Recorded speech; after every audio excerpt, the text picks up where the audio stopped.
ये भी पाकिस्तानी सियासी तारीख का एक अजीब व गरीब वाक़या है कि 5 नवंबर सन 1996 को जब सदर फारूक अहमद खान लगारी ने वज़ीर आज़म बेनज़ीर भुट्टो की हुकूमत को बरतरफ किया तो उस सुबह के अखबारात में उनके घर भेजे जाने की खबर छप चुकी थी, जिसमें बता दिया गया था कि आज लगारी 8वीं आइनी तरमीम के तहत अपना सदारती इख्तियार इस्तेमाल करते हुए हुकूमत को फारिग कर देंगे। कहा जाता है कि हुकूमत की बरतरफी की खबर छपवाने के बाद इसे तोड़ने और घर भिजवाने का असल मकसद इस्टेब्लिशमेंट की जानिब से अपनी भरपूर ताकत और एतमाद का इजहार करना था। 5 नवंबर सन 1996 को बेनज़ीर भुट्टो की दूसरी मुद्दत की हुकूमत के खात्मे के हवाले से सीनियर सहाफ़ी हामिद मीर का बयान करदा वाक़या मारूफ सहाफ़ी सुहेल वड़ाइच की बेनज़ीर भुट्टो के बारे में किताब कातिल कौन में नकल किया गया है। हामिद मीर कहते हैं कि बेनज़ीर भुट्टो की हुकूमत के खात्मे से 2 दिन पहले मैं और डॉन अखबार के एडिटर ज़ियाउद्दीन बेनज़ीर भुट्टो से वज़ीर आज़म हाउस में मिले। रात काफ़ी हो चुकी थी। ज़ियाउद्दीन ने बीबी से कहा कि इस नौजवान के पास एक ख़बर है। बीबी ने मुझसे पूछा, क्या ख़बर है? मैंने कहा कि फ़ारूक लगारी आपकी हुकूमत ख़त्म करने वाले हैं। मेरी बात सुनकर बीबी बोली कि फ़ारूक भाई ऐसा नहीं कर सकते। इस पर मैंने कहा कि यह दुरुस्त है कि बलोच कभी अपनी बहन को धोखा नहीं देते, लेकिन लगारी अपनी बहन को धोखा देने का फैसला कर चुका है। अगली हुकूमत के वज़ीर आज़म का भी फैसला हो चुका है। यूं 5 नवंबर के रोज़ बेनज़ीर भुट्टो की हुकूमत ख़त्म कर दी गई। याद रहे कि हुकूमत तोड़ने का इख्तियार जनरल ज़ियाउल हक ने आइन में 8वीं तरमीम के जरिए हासिल किया था, जिसे बाद में फ़ौजी इस्टेब्लिशमेंट मुंतखब हुकूमत को बेदखल करने के लिए बज़रिया सदर मुमलिकत इस्तेमाल करती रही। लेकिन 5 नवंबर सन 1996 को बीबी हुकूमत तोड़े जाने का हादसा दूसरी बार पेश आया। इस बार फ़र्क ये था कि यह काम एक घर वाले यानी पीपल्स पार्टी के अपने सरदार फारूक लगारी ने अंजाम दिया, जिनके बारे में तब ये मशहूर था कि उनके आसिफ अली जरदारी से ताल्लुकात बहुत ज़्यादा ख़राब हैं। ख्याल रहे कि बेनज़ीर हुकूमत के खात्मे के बाद नवाज शरीफ बरसरे इक़्तिदार आए, जिन्होंने फ़ारूक लगारी को मकाफ़ाती अमल के असूल के तहत कान से पकड़कर ऐवान सदारत से निकाल बाहिर किया।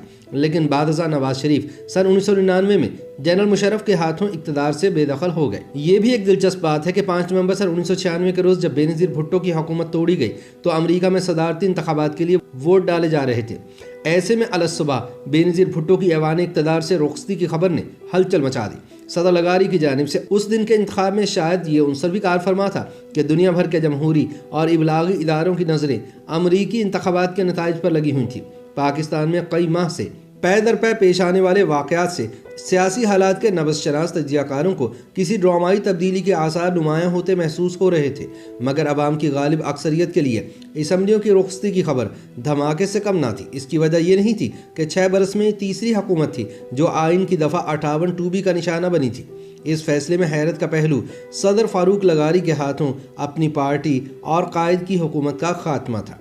जनूबी पंजाब में डेरा गाजी खान के इलाके चोटी ज़ेरी के साबिक ब्यूरोक्रेट और बेनज़ीर भुट्टो के काबिल भरोसा भाइयों जैसे साथी फारूक लगारी को ऐवान सदर में पहुंचाने के लिए बेनज़ीर अपने सियासी मुखालिफ गुलाम इसहाक खान के घर खुद चल कर गई थी। याद रहे कि सन 1993 के सदारती इंतखाबात में मुस्लिम लीग नून के वसीम सज्जाद के अलावा साबिक सदर गुलाम इसहाक खान भी आज़ादाना हैसियत में सदारती उम्मीदवार थे। वजारत ख़जाना के मुतमन्नी फारूक लगारी को पीपल्स पार्टी ने अपना सदारती उम्मीदवार नामजद किया। गुलाम इसहाक खान की मुकाबले में मौजूदगी से बेनज़ीर भुट्टो को फारूक लगारी की पोजीशन वसीम सज्जाद के मुकाबले में कमज़ोर लगी तो वो साबिक सदर के यहाँ पहुँच गई और उन्हें दस्तबरदारी पर राज़ी कर लिया। यूँ फारूक लगारी आसानी से ऐवान सदर के मकीन बन गए। इसके बाद बीबी ने हुकूमत तोड़ने और असम्बली की तहलील के सदारती इख्तियार ख़त्म करने की कोशिश की। वज़ीर आज़म बेनज़ीर भुट्टो के लिए माजी की निस्बत इस बार सियासी हालात साजगार और मुतवक्के मुखालफतों के इम्कानात कम थे। इनके सबसे बड़े सियासी हरीफ नवाज शरीफ पंजाब में हुकूमत बनाने से महरूम हो चुके थे। सूबा सरहद यानी मौजूदा खैबर पख्तूनख्वा में मामूली अक्सरियत से उनकी जमात इत्तेहादी हुकूमत ही बना पाई थी। गुज़िश्ता 2 आम इंतखाबात में पीपल्स पार्टी के मुकाबले रहने वाली IJI के बिखरने से बेनज़ीर भुट्टो को मजबूत और मुतहर्रिक अपोजिशन का सामना भी ना था।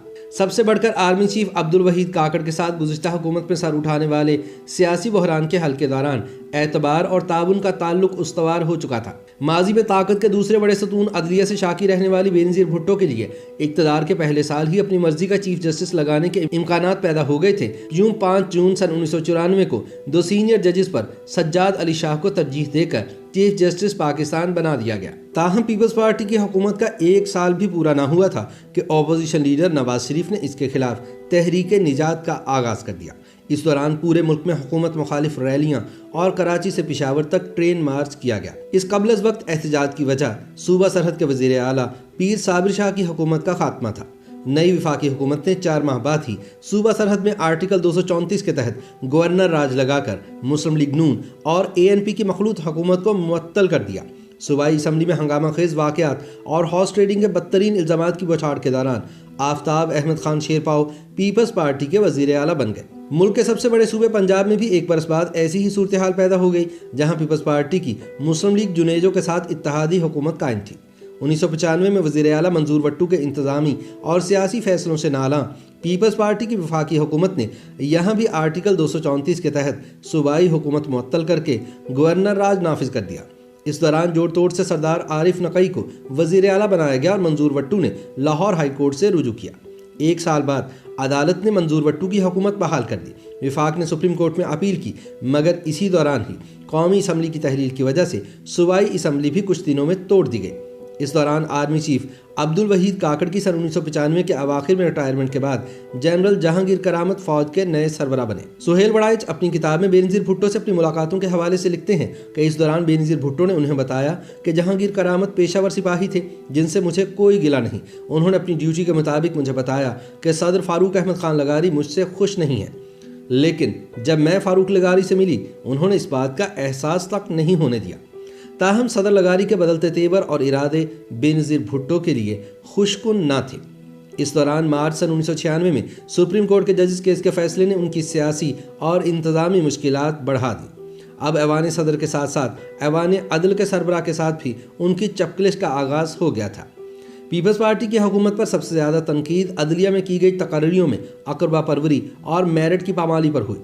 सबसे पहले सिंध हाई कोर्ट के चीफ जस्टिस नासिर असलम जाहिद को इंतकामी तौर पर विफाकी शरई अदालत भेज दिया गया। साथ ही सिंध और लाहौर हाई कोर्ट में कायम मकाम चीफ जस्टिस तैनात करके जजों की खाली असामियों पर अपने मनपसंद लोगों को लगा दिया गया। लाहौर हाई कोर्ट में 20 जजिस की तैनाती में मुश्किल 10 लोग मेरिट पर पूरा उतरने वाले थे। मुख्तलिफ अदालतों में जजिस की तैनाती को वहाबुल खैरी एडवोकेट ने सुप्रीम कोर्ट में चैलेंज कर दिया, जिसके नतीजे में मशहूर ज़माना जजिस केस के फैसले में अहलियत पर पूरा ना उतरने वाले बहुत सारे जजिस को फारिग कर दिया गया। इस फैसले ने भी ऐवान सदर और हुकूमत में फासले बढ़ा दिए। इस दौरान फारूक लगारी ने सुप्रीम कोर्ट से रेफरेंस के जरिए राय मांगी, जिसमें जजों की तकर्री में सदर के इख्तियार की वजाहत और तशरीह का कहा गया था। बहरहाल ताकत के तमाम मराकज़ के साथ ताल्लुकात में खिंचाव ने हुकूमत को कमज़ोर कर दिया, मगर 20 सितंबर सन 1996 को वज़ीर आज़म के भाई मीर मुर्तज़ा भुट्टो के कत्ल ने एक तरफ हुकूमत को लरज़ा दिया तो दूसरी तरफ वज़ीर आज़म और उनके ख़ानदान को ज़ाती सदमे और जज्बाती झटके से भी दो चार कर दिया। सियासी मुश्किलात में घिरी बेनज़ीर के लिए भाई का कत्ल जज्बाती तौर पर दिल दहला देने वाला तो था ही, लेकिन इस वाक़े ने उन्हें सियासी और इंतज़ामी तौर पर भी मज़ीद कमज़ोर कर दिया और आखिरकार 5 नवंबर का सूरज चढ़ा, जिसने बीबी के इक़्तिदार का सूरज ग़ुरूब कर दिया। फारूक लगारी ने करप्शन इल्ज़ामात पर 58(2)B के तहत बेनज़ीर भुट्टो की हुकूमत ख़त्म कर दी और असम्बलियाँ तहलील कर दी। पीपल्स पार्टी की हुकूमत के खात्मे के बाद मुल्क में मलिक मेराज खालिद की ज़ेर क़यादत 10 रुकनी निगरान काबीना तश्कील दी गई। 18 नवंबर को एहतसाब ऑर्डिनेंस के जरिए एहतसाब कमीशन कायम किया गया। बेनज़ीर भुट्टो और इनके शौहर आसिफ जरदारी के खिलाफ स्विस अकाउंट्स और सरे महल की मलकियत के बारे में मुकामी और बैनुल-अक़वामी अखबारात में खबरों का सिलसिला शुरू हो गया। फरवरी सन 1997 में नए इंतखाबात से कबल ही सुप्रीम कोर्ट ने सदारती फरमान को सनद जवाज़ अता कर दी। इलेक्शन कमीशन में पीपल्स पार्टी बदतरीन शिकस्तें दो चार हुई, जबकि नवाज शरीफ 2/3 अक्सरियत के साथ बरसरे इक़्तिदार आ गए। YouTube पर गूगली न्यूज देखने के लिए youtube.com की सर्च बार में गूगली न्यूज TV टाइप करें। गूगली न्यूज के पेज पर सुर्ख रंग के सब्सक्रिप्शन वाले बटन पर क्लिक करना ना भूलिए। YouTube पेज पर अपलोड होने वाली वीडियोस से बाखबर रहने के लिए बेल आइकन पर क्लिक कीजिए। आपको हर नई वीडियो के बारे में नोटिफिकेशन मौसूल हो जाएगा।